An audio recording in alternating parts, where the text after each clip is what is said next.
I still remember the exact moment my sister Maya's life shattered like porcelain on concrete. It wasn't dramatic, it wasn't loud. It happened on a Tuesday afternoon bus ride, surrounded by strangers who had no idea they were witnessing the death of a woman's carefully constructed world. But I'm getting ahead of myself. Let me start from the beginning, when Maya was still the golden child, the responsible one, the sister who did everything right while I fumbled through life, making every possible mistake. Maya married Derek Chen 5 years ago in a ceremony that looked like it belonged in a magazine. She was 26, radiant in ivory lace, convinced she'd found her soulmate. Derek was charming, ambitious, and came from a good family. According to YouTube analytics, 99.6% of viewers are not subscribed. That's a huge number. By subscribing the channel that is completely free, you'll help support the channel and never miss fresh content. Our parents practically glowed with pride. Finally, one of their daughters had made them proud. I was the mess, the art school dropout, the one who couldn't hold down a job or a relationship, the disappointment. So when Derek's startup allegedly took off and he needed to focus on scaling the business, everyone understood why Maya had to step up.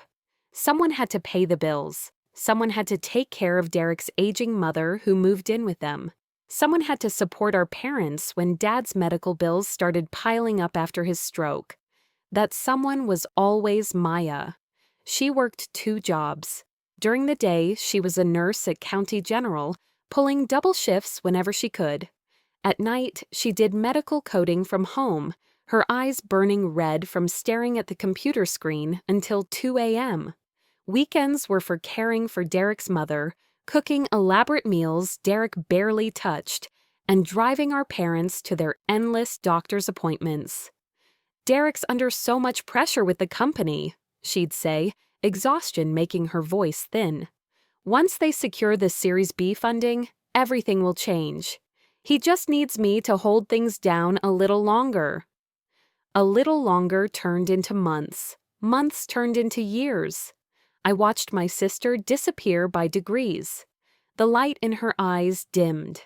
Her laugh, once bright and frequent, became rare. She lost weight she couldn't afford to lose.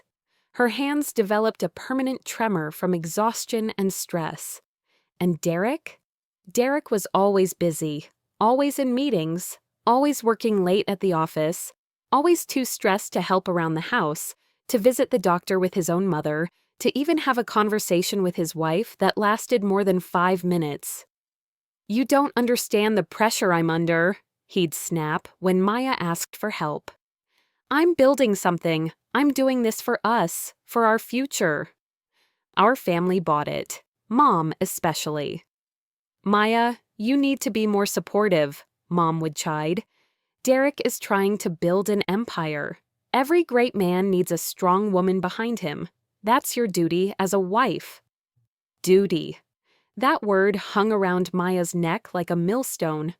I tried to talk to her. God knows I tried. "Maya, you're killing yourself. When was the last time you did something for yourself? When was the last time Derek even took you to dinner?" "You wouldn't understand," she'd reply, defensive. "You've never been married. You've never had real responsibilities. Derek and I are partners. This is what partnership looks like." I backed off. What did I know? I was the screw-up sister, the one who couldn't get her life together. Who was I to give advice? Then came that Tuesday in October. Maya called me, which was unusual. She rarely had time for phone calls anymore. "Jen, can you meet me? I need to talk to someone." Her voice sounded strange, hollow, broken in a way I'd never heard before. "Of course. Where are you?" "I'm on the bus, the number 47. I can't go home yet. Can you meet me at Riverside Park, at the bench by the fountain? I'm leaving now." I found her sitting there, still in her scrubs, her nursing bag clutched in her lap like a shield. Her eyes were red but dry, as if she'd cried so much she had no tears left. "Maya." I sat beside her, touched her shoulder. She flinched. What happened? She laughed then, but it wasn't a laugh. It was the sound of something breaking. I overheard a conversation on the bus, she said, her voice eerily calm. Two women sitting behind me. They didn't know I was there. They didn't know who I was. Okay. They were talking about Derek. My blood went cold. One of them was giggling. Actually giggling, Jen. She was saying how generous Derek is, how he takes her to the nicest restaurants, how he just bought her a Cartier bracelet for their 6-month anniversary. 6 months, Jen. They've been together for 6 months. I felt sick. Maya, she said she felt a little guilty because Derek told her he's married, but his wife is, and I quote, basically just his mother's caretaker and the family ATM. She said Derek told her he's planning to leave me once his company goes public because he'll have enough money that I can't take much in the divorce. The words hung in the air like poison gas. She said she doesn't mind waiting because Derek's worth it, because he's so successful, so ambitious. She described his tattoo, Jen, the one on his left shoulder that I used to trace with my fingers. She described our bedroom. Our bedroom. She's been in our house, in our bed. Maya's hands were shaking now, clutching her bag so hard her knuckles were white. And you know what the other woman said? She laughed and said, well, at least someone's getting use out of his wife's money. They both laughed. They laughed about me, Jen, about how I'm working myself to death while my husband spends my money on his mistress. I wanted to say something comforting, something that would make it better, but there was nothing. No words could fix this. There's more, Maya continued, her voice getting quieter, more dangerous. I didn't say anything. I just sat there and listened. And the first woman, Derek's girlfriend, she mentioned that Derek's startup doesn't exist. It never existed. He's been working as a middle manager at an insurance company for the last 3 years. Decent salary, nothing special. Certainly nothing that required him to work late 3 nights a week. Oh, Maya. He's been lying to me, to all of us, for years. There is no startup, no Series B funding, no investors. He's been using my money to fund his affair, to buy her gifts, to take her on weekend trips he told me were business conferences. And everyone, Mom, Dad, his mother, everyone, they all kept telling me to be more patient, more understanding, more supportive. She finally looked at me then, and what I saw in her eyes terrified me. It wasn't sadness. It wasn't even anger. It was something cold and calculated and completely unlike my gentle sister. I'm done being patient, Jen. I'm done being understanding. I'm done being the fool. Over the next few weeks, I watched Maya transform. She didn't confront Derek. She didn't rage or cry or fall apart. Instead, she became methodical, precise, strategic. She called me every few days with updates, her voice steady and calm. I've been going through our financial records, she said during one call. Derek thinks I'm too exhausted to pay attention, but I've been documenting everything, every purchase, every cash withdrawal, every credit card bill. I've got receipts for jewelry I never received, hotel rooms I never stayed in, restaurant bills for meals I never ate. What are you going to do? I'm building a case. I've already consulted with a lawyer. Did you know that in this state, if you can prove financial infidelity during marriage, the wronged spouse is entitled to a greater share of marital assets? Derek doesn't know we live in an equitable distribution state, not community property. He assumes a 50-50 split. He's wrong. She'd done her research. My sister, who barely had time to sleep, had somehow found the energy to become an expert in divorce law. I'm also documenting his abandonment of his responsibilities, she continued. His mother is going to be a key witness. She's been keeping a diary of every time I had to take her to appointments, handle her medications, care for her while Derek was working late. She knows something is wrong. She's not stupid. His own mother is going to testify against him? She's furious, Jen. I finally told her the truth, showed her the evidence. She cried. She apologized to me for hours. She said she didn't raise her son to be this person. She wants to make it right. But Maya wasn't done. She reached out to Derek's employer and confirmed his actual position and salary. She hired a private investigator who documented Derek's affair, providing her with photos, recordings, and a detailed timeline.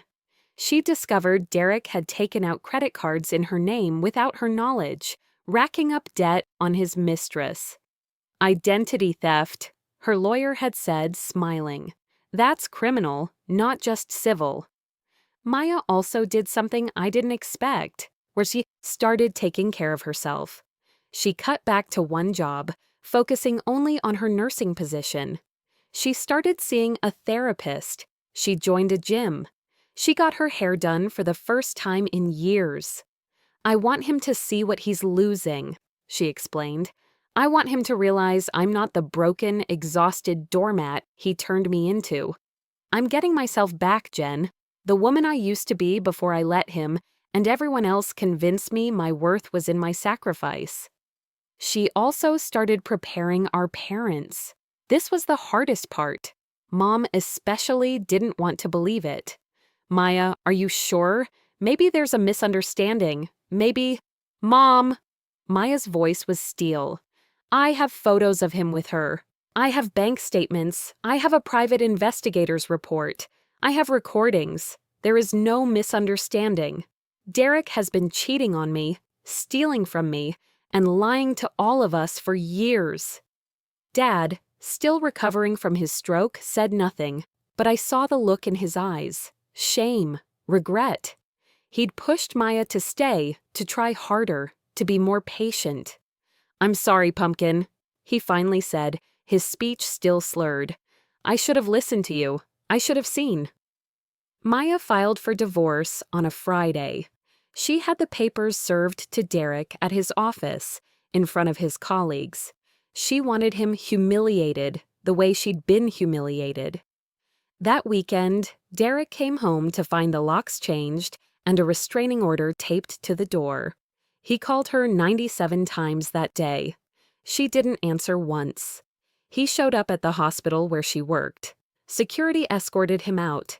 He tried to drain their joint bank accounts, only to discover Maya had already moved her money to a separate account and frozen their joint finances. He tried to sweet-talk his mother into speaking to Maya on his behalf. His mother hung up on him. He showed up at our parents' house, trying to play the victim, claiming Maya was being unreasonable, that he could explain everything. Dad, despite his limitations, stood in the doorway and said clearly, "Get off my property or I'll call the police." Derek's life unraveled quickly after that. Maya had been the one paying their mortgage, their bills, their everything. Without her income, Derek couldn't afford their lifestyle. The mistress, upon learning that Derek wasn't actually rich and was in fact in massive debt, promptly dumped him. Maya's lawyer was ruthless. The divorce proceedings revealed everything: the affair, the financial abuse, the identity theft, the years of lies. The judge was not sympathetic to Derek. Maya was awarded the house, the majority of their assets, and Derek was ordered to pay her restitution for the money he'd stolen, plus her legal fees. The credit card fraud charges meant Derek also faced criminal prosecution. But Maya's revenge didn't stop at the legal system. She did something that surprised everyone. She wrote a detailed blog post about her experience, changing names but keeping the facts intact. She wrote about the exhaustion, the gaslighting, the way society tells women to sacrifice themselves for their husbands' dreams. She wrote about the warning signs she'd ignored, the support systems that had failed her, and the strength it took to finally say enough. The post went viral. Thousands of women shared their own stories in the comments. Maya's experience wasn't unique. It was horrifyingly common. Women who worked themselves to death while their partners coasted. Women who discovered affairs. Women who were told to be more patient, more understanding, more supportive while being bled dry emotionally, financially, and physically. Maya started a blog, then a podcast. She called it the Family ATM. She interviewed divorce lawyers, financial advisors, therapists. She created resources for women in similar situations. She built a community. She also went back to school part-time, pursuing a degree in social work with a focus on financial abuse and domestic advocacy. The woman who'd been too exhausted to even watch a movie found the energy to build something meaningful from her pain. A year after the divorce was finalized, I met Maya for coffee at our favorite cafe, the one we used to go to before her life had become consumed by Derek's lies. She looked different, healthy, rested. Her eyes were bright again. She laughed easily, frequently. She was wearing a new dress, something colorful and bold, so unlike the drab, practical clothes she'd worn during her marriage. "How are you feeling?" I asked. She thought about it for a moment, sipping her latte. "Free," she finally said. "I feel free. For years, I was carrying everyone. Derek, his mother, our parents, the bills, the responsibilities. I thought that was love. I thought that was partnership. I thought that was what I was supposed to do. And now? Now I know the difference between supporting someone and being exploited. Now I know that real partnership means both people carry the weight. Now I know that sacrifice shouldn't be synonymous with suffering." She paused, her expression growing more serious. "You know what the worst part was? It wasn't even the affair. It was the realization that I'd been complicit in my own destruction. Everyone told me to keep going, to be stronger, to try harder, and I listened. I ignored my own exhaustion, my own pain, my own needs because I'd been taught that's what good women do. You couldn't have known. Maybe not, but I can make sure other women do. That's why I started the blog, the podcast. That's why I'm going back to school. If my story can help even one woman recognize the signs earlier than I did, if it can give even one woman the courage to leave before she's been completely drained dry, then maybe all of this wasn't for nothing." "What about Derek?" I asked. "Do you ever hear from him?" Maya's smile turned cold. "He tried to reach out a few months ago. Some long email about how he'd made mistakes, how he wanted to apologize, how he'd been in therapy and realized what he'd done. He wanted to know if we could talk. What did you do?" "I blocked him. I don't owe him closure. I don't owe him forgiveness. I don't owe him anything. He had years to be honest, to be a partner, to be a decent human being. He chose not to. That's on him, not me." She looked at me then, her eyes fierce. "The best revenge isn't getting even, Jen. It's living well. It's taking back your life. It's refusing to let the person who hurt you define your future. Derek wanted me broken. He wanted me dependent. He wanted me so exhausted and beaten down that I'd never question him. But I'm not broken. I'm not dependent. And I'm definitely not quiet." 3 years later, Maya's podcast had over 1 million downloads. Her blog had become a full website with resources, support groups, and a network of professionals offering reduced-cost services to women leaving abusive situations. She'd finished her degree and was working at a nonprofit that helped women gain financial independence. She also started dating again, though she took it slow. She'd learned to recognize red flags, to trust her instincts, to value her own needs. As for Derek, last I heard, he was still struggling. The criminal charges for identity theft resulted in probation and community service. His professional reputation was destroyed after word of the divorce proceedings spread through his industry. He'd moved back in with his parents. His mother, ironically, had moved in with Maya.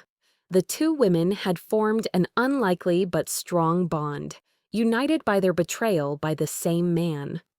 Derek's mother often appeared on Maya's podcast, talking about the guilt of raising a son who could treat his wife so cruelly and the importance of holding men accountable. Our parents had also changed. Mom, especially, had done a lot of soul-searching about how she'd pushed Maya to endure, to sacrifice, to perform the role of the long-suffering wife. She'd apologized, properly and fully, and now volunteered with Maya's organization. I told my daughter that her worth was in her sacrifice, Mom said during one podcast episode, her voice thick with regret. I taught her that being a good wife meant destroying herself. I was wrong. I was so wrong. And I'm sorry. The episode got over 100,000 downloads in the first week. As for me, watching Maya's transformation taught me something too. I'd spent my life thinking I was the failure because I couldn't hold down a traditional job, couldn't maintain a conventional relationship, couldn't live up to our parents' expectations. But Maya's story showed me that sometimes the people who look like they're succeeding are actually drowning. Sometimes the golden child is really the scapegoat in disguise. I still remember that Tuesday afternoon when Maya called me from the bus, her world crumbling around her as she listened to strangers discuss her husband's affair. At the time, I thought it was the worst day of her life. Now, I realize it was the first day of her new life, the day she stopped carrying everyone else and started carrying herself, the day she stopped being the family ATM and started being Maya again. Last month, Maya was invited to speak at a conference on financial abuse in marriages. She asked me to come with her for support. After her speech, dozens of women lined up to thank her, to share their stories, to tell her she'd given them the courage to leave, to fight back, to reclaim their lives. One woman, probably in her 60s, held Maya's hands and said, "I've been married for 40 years. 40 years of carrying everything while my husband took credit. I thought it was too late for me. But listening to you, I realized it's never too late to choose yourself. I filed for divorce last week. Thank you for showing me I'm not alone." Maya hugged her, both of them crying. On the drive home, Maya was quiet, processing the day. Finally, she said, "You know what's funny? Derek thought he was so smart. He thought he could use me, discard me, and move on to a better model. He thought I was too weak, too tired, too broken to fight back." "He was wrong," I said. "He was very wrong." She smiled, and it was the smile of a woman who'd walked through fire and emerged stronger. "He didn't break me. He freed me. He showed me exactly who he was, and I believed him. And then I built something beautiful from the ashes he left behind." That's the thing about revenge I learned from watching my sister. It's not always about destroying the person who hurt you. Sometimes the best revenge is refusing to stay destroyed. Sometimes it's taking the worst thing that ever happened to you and transforming it into something that helps others. Sometimes it's simply living well, living fully, living freely. Maya didn't just get revenge on Derek. She got revenge on every system, every cultural expectation, every voice that told her to be smaller, quieter, more accommodating.